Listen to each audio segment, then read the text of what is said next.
Making headlines. The President and First Lady departs on a state visit to India. The President decides that the 900th anniversary of the Maldives' conversion to Islam will be celebrated in a grand and colourful manner. And the Heritage Minister states that the College of Nationalism will primarily focus on ensuring the maintenance of the history records of the Maldives.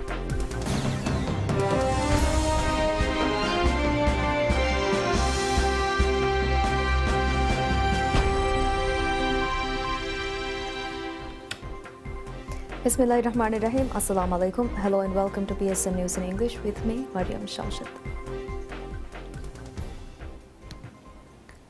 President Dr. Mohammad Muizzu and First Lady Sajida Mohammad depart for a state visit to India scheduled from October 6th to 10th at the official invitation of the President of India, Draupadi Murmu.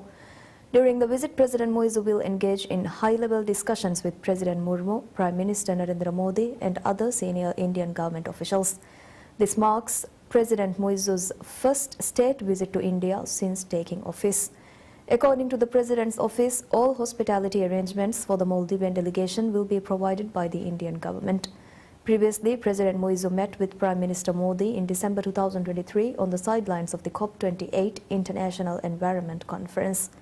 On June 9th this year, he also met with President Murmu during his visit to attend the swearing-in ceremony of the new Indian government. President Muizzu also aims to strengthen the Maldives' foreign policy and maintain robust relations with key countries for the nation's development. President Dr. Mohammad Muizzu decides that the 900th anniversary of the Maldives' conversion to Islam will be celebrated in a grand and colourful manner. The announcement was made by Minister of the Language, Culture and Heritage, Adam Nasir Ibrahim, during an interview with PSM News. Speaking to PSM News, Minister Adam Nasir emphasized that the 900th anniversary will be a momentous occasion in the country's history. He highlighted that the Maldives will celebrate a millennium of following Islam under the guidance of the faith. He also reiterated that the 900th anniversary will be marked with vibrant celebrations, noting that the countdown to this milestone has now officially begun. This year marks the 898th anniversary of the Maldives' conversion to Islam, with the 900th anniversary set to be celebrated in 2026. The Maldives converted to Islam 800 years ago, and the 2nd of Rabiul Akhir is observed annually to commemorate this event. The official observance of the day began in 1374 and continued for 14 years before a pause. Since 1421, the Maldives has resumed celebrating this historic occasion each year. President Dr. Mohammad Muizzu underscores the crucial importance of learning from the noble moral virtues brought by Prophet Muhammad sallallahu alaihi wasallam. He made this statement during his address at the official ceremony held to commemorate the day Maldives embraced Islam. Speaking at the ceremony, President Dr. Muizzu called on all parties to actively participate in transforming Maldivian society into one guided by the principles of the Quran and Sunnah. The President emphasized the importance of learning from the noble moral virtues brought to the world by Prophet Muhammad, peace be upon him, refraining from committing evil acts and working to prevent such actions. He also reminded the people that Sunnah instructs them not to spread falsehoods or insults and to speak only good and truthful words. Highlighting that the way a Muslim society must function is clearly outlined in the religion, President Dr. Muizzu expressed concern over the current situation of the society. As such, the President noted that the spread of falsehoods or insults represents a significant threat to the societal cohesion, characterizing such behavior as deeply ingrained into the souls of Maldivians. He stated that this in turn negatively impacts several individuals as well. Furthermore, President Dr. Muizzu stated that the spread of falsehood initially began from the Munafiqs in Medina. Therefore, the President urged the people to remain steadfast in their adherence to Islam, in their intentions, words and actions.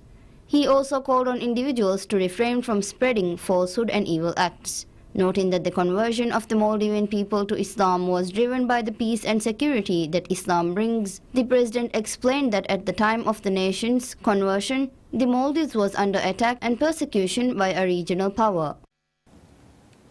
Minister of Divahi Language, Culture and Heritage Adam Nasir Ibrahim states that the College of Nationalism, known as Divahi Qaumiyatuge Iswaru, will primarily focus on ensuring the maintenance of the history records of the Maldives. The College of Nationalism was inaugurated on September 4th in the ceremony held to mark the National Day. The college was inaugurated by President Dr. Mohamed Muizzu. Speaking to PSMNEWS, Minister Adam Nasir stated that the college's main works will include recording the progress made by Maldivians in various areas linked with nationalism. The minister assured that the necessary documents related to this will be prepared by the college as well. The college will focus on 5 key areas including Divahi language, history, digital technology, heritage and art. The establishment of the College of Nationalism is part of the government's broader efforts to revive and promote nationalism. Minister Adam Nasir also disclosed that the college will undertake a research on the identity and history of the Maldives.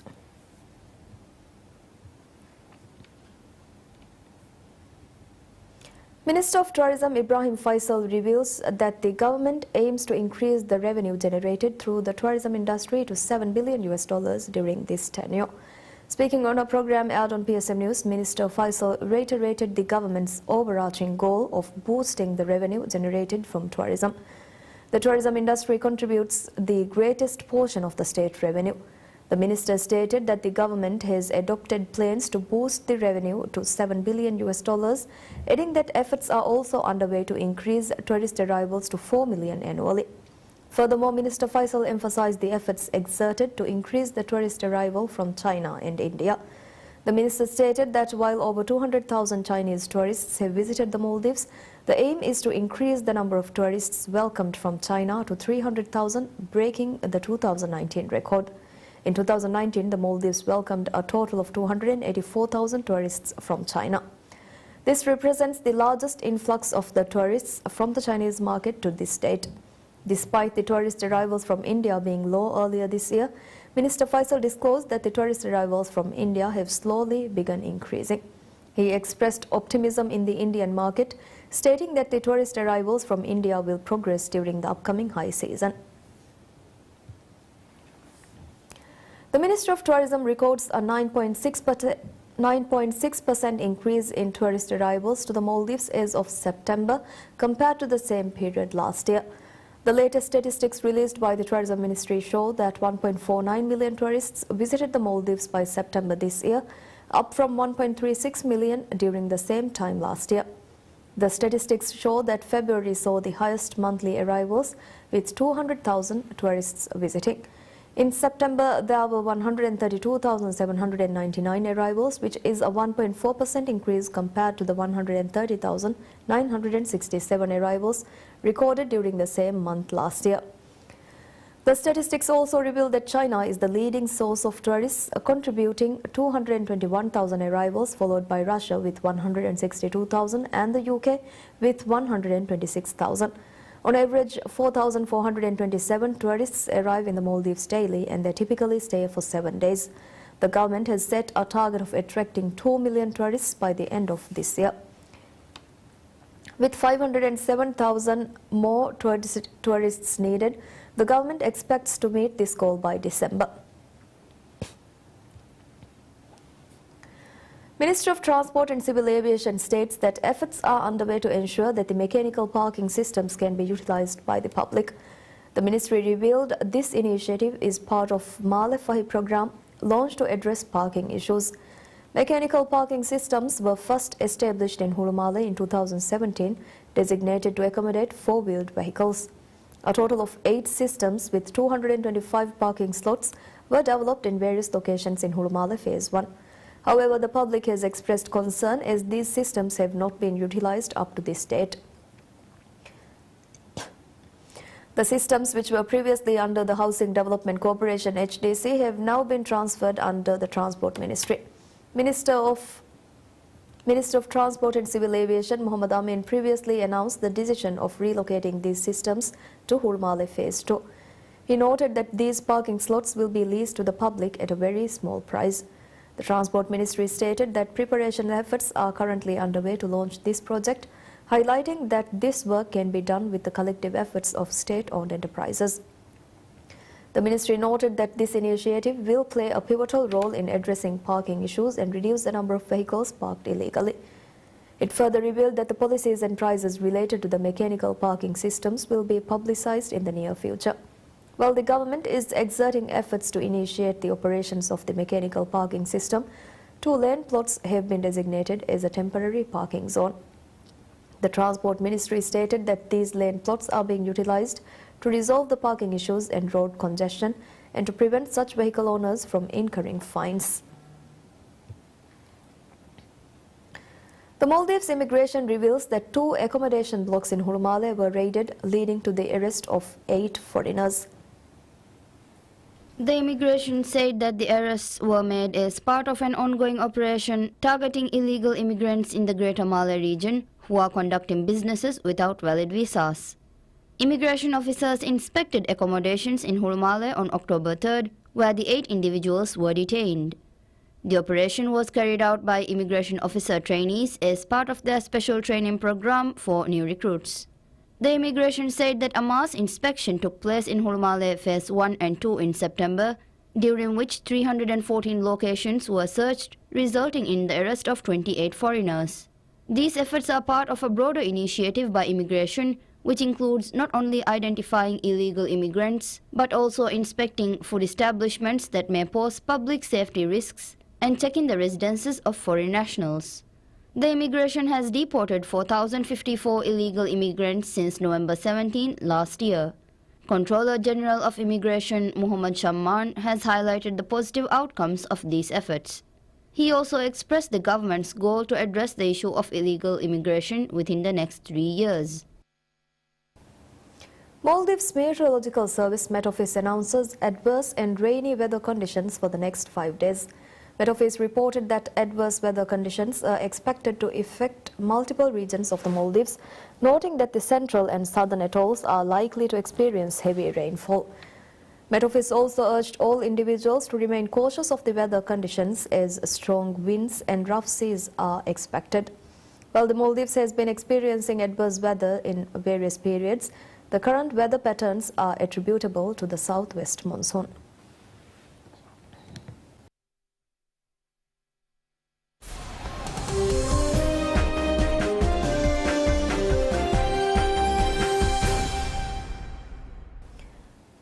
US stocks closed solidly higher as a stronger than expected jobs report reassured investors who had worried the economy may be getting too weak. US job gains increased in September by the most in 6 months, and the unemployment rate fell to 4.1%, the report showed. Traders further reduced bets on a 50 basis point reduction at the Federal Reserve's November 6 to 7th meeting. Traders are now pricing in just an 8% chance of a 50 BPS rate cut, down from around 31% early on Friday, the CME Group's FedWatch tool showed. Markets are higher today. I think a reflection of something that we've been looking for, which is that good news is again good news, right? So jobs report comes in better than expected, and rather than the market sell off because it means the Fed might not cut rates or might have to get more aggressive, it means that a recession is farther away than maybe some nervous investors had expected. So good news is good news. A couple of other things on the margins, but I think a big jobs beat is driving the market higher today. Small caps outperformed with the Russell 2000 index gaining. The S&P 500 Financials Index also rose. According to preliminary data, the S&P 500 gained 50.59 points, or 0.89 points to end at 5,750.53 points, while the Nasdaq Composite gained 216.85 points, or 1.21% to 18,135.33. The Dow Jones Industrial Average rose 331.40 points, or 0.79% to 42,342.99. The S&P Energy Index was up again following oil prices higher. With tensions in the Middle East escalating, the index was also up sharply for the week.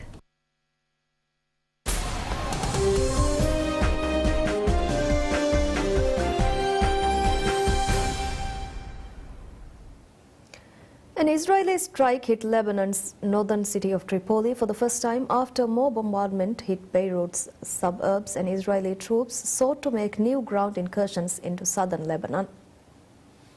A Lebanese source said that a Hamas official, his wife and 2 children were killed in the strike on a Palestinian refugee camp in Tripoli.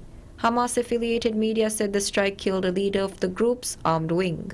The Israeli military did not immediately comment on the strike on Tripoli, a Sunni-majority port city.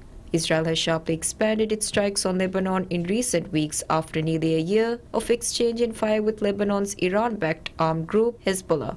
Fighting had been mostly limited to the Israel-Lebanon border area, taking place in parallel to Israel's year-old war in Gaza against Hamas.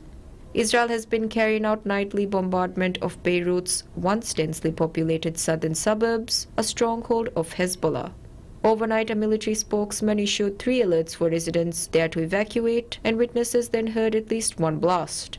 On Friday, Israel said it had targeted Hezbollah's intelligence headquarters in the southern suburbs and was assessing the damage after a series of strikes on senior figures in the group. Israel has eliminated much of Hezbollah's senior military leadership, including Secretary General Said Hassan Nasrallah, in an air attack on September 27th. Lebanon's government says more than 2,000 people have been killed there in the past year, most in the past 2 weeks. Strikes on medical teams and facilities, including the Lebanese Red Cross, Lebanese public hospitals, and rescue workers affiliated to Hezbollah, have also increased. Lebanon's government says more than 1.2 million Lebanese have been forced from their homes, and the United Nations UN says most displacement shelters in the country are full.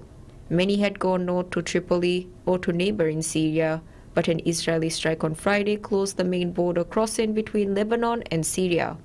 UN spokesperson Stephanie Dujarric called the toll on Lebanese civilians totally unacceptable.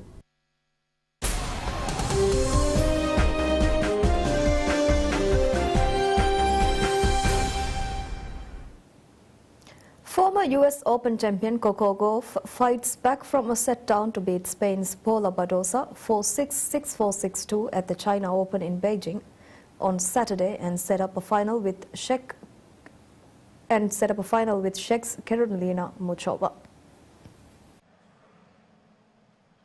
Double faults and a weaker second serve troubled world number 6 Gauff early in the match as Badosa won 75% of her second return points in the set.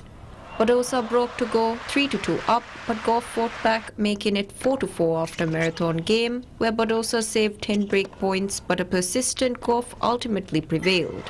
The world number 19 retook the lead with a quick break in the very next game and held her own serve to win the set. Badosa broke again in the first game of the second set and almost built a 4-1 lead, but Gauff saved 4 break points to hold. A confident Gauff would not lose another game in the set as she seized the momentum, landing more precise shots across the court, with Badosa not winning a single point as Gauff broke her in the last game. In the third set, the 20-year-old broke twice to build a 4-1 lead, hitting 2 aces as her powerful forehands eluded an increasingly exhausted Badosa. Gauff sealed victory with another break. In the second semi-final, Muchova was fully in control against Paris 2024 Olympics gold medalist Zheng Zhenwen, who suffered a hard fall in the opening set and took a lengthy medical timeout. Zheng 21 provided a degree of resistance in the second set, but 49-ranked Muchova took a 4-2 lead before sealing her place in a 6th WTA final with a 6-3, 6-4 victory over the Chinese 5th seed. Muchova, in only her 7th tournament back after suffering a wrist injury at the 2023 US Open, continues to put on impressive performances. The 28-year-old reached the US Open semi-finals in September and on Friday ended top seed and 3-time Grand Slam champion Aryna Sabalenka's 15-match winning streak in the China Open quarter-final.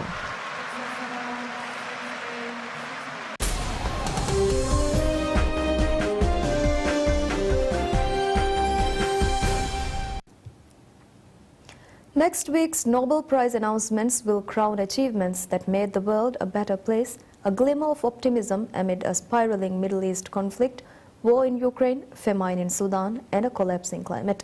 The prize winners will be announced between October 7th and 14th. For the Peace Prize, the most prestigious of the 6 Nobels, experts say it is harder than ever to predict the Norwegian Nobel Committee's pick to be revealed on October 11th. Swedish philanthropist Alfred Nobel created the prizes in his 1895 will, stipulating that they go to those who have conferred the greatest benefit of humankind. Dan Smith, the head of the Stockholm International Peace Research Institute, suggested that given the bleak state of world affairs, perhaps no one should get the Peace Prize this year. He said that this is the time to say that many people are working very hard, but it's not getting there, and many more people and world leaders need to wake up and realize the current extremely dangerous situation. He added that there are now over 50 armed conflicts around the world. Not awarding a Peace Prize would be viewed as an acknowledgement of failure by the award committee and is therefore deemed unlikely. A total of 286 nominations are known to have been submitted for the Peace Prize this year, though the committee keeps the names sealed for 50 years. Those entitled to nominate are, however, allowed to reveal their picks. Among those known to be on the list are some actors involved in the Middle East, such as the UN Agency for Palestinian Refugees, UNRWA, Palestinian human rights group Al-Haq, its Israeli counterpart, BT Salem, and the International Court of Justice, ICJ. Given the existential risks to humanity posed by weapon systems that can operate autonomously without human control, several Nobel watchers have cited the campaign to stop killer robots as a possible laureate. And that's all we have for you right now. Thank you for watching. Stay tuned for more news updates. Have a good day. Goodbye.